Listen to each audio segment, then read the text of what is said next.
We've been reading for weeks about actors fighting each other, and it's even the director fighting her actors too. But now the movie Don't Worry, Darling finally gets its chance to hit the big screen this weekend after all the fights have happened. So was it all worth it?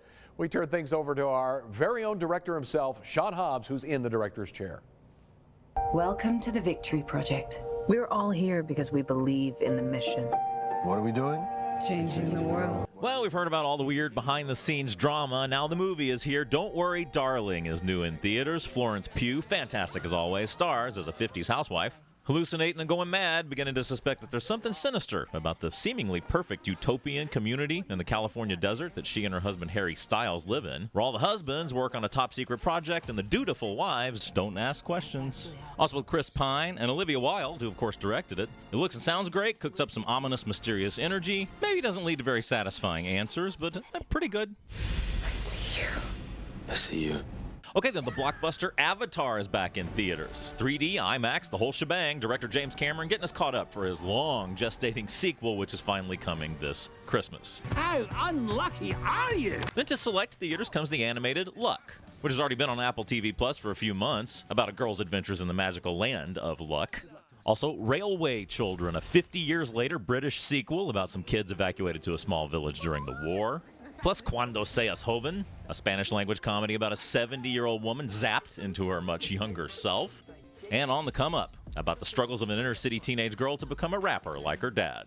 Co-starring and directed by Sanaa Lathan, it's also streaming on Paramount+. They're here. And special events, the fantastic 80s horror classic Poltergeist is back on the big screen. Select days and times this week. Just want to manage expectations. All right, now at home, Top Gun Maverick, finally for rent on demand. Previously, you could just buy it. And the romance sequel After Ever Happy, now on premium VOD. While new on demand, you got The Enforcer, Antonio Banderas turning against his mob boss, Kate Bosworth. Also Dig, Thomas Jane forced to dig up something for criminal Emil Hirsch. The Infernal Machine, writer Guy Pearce, tormented by an obsessive fan over his past. Bandit, the true story of a record-breaking bank robber with Josh Duhamel and Mel Gibson. That's also at Redbox. And Section 8, Ryan Quanten recruited as a Black Ops soldier. With Mickey Rourke, Dolph Lundgren, Scott Adkins, and Dermot Mulroney, it's also on AMC+.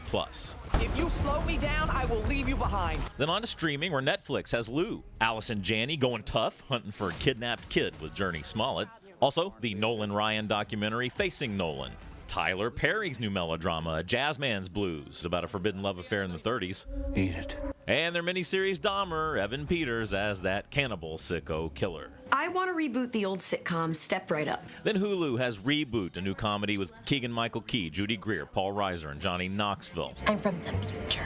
Peacock has Meet Cute, a time travel rom-com with Kaylee Cuoco and Pete Davidson. They call me Mr. Tibbs. Apple TV has Sydney, documentary about screen legend Sidney Poitier. We've all done terrible things on behalf of the rebellion.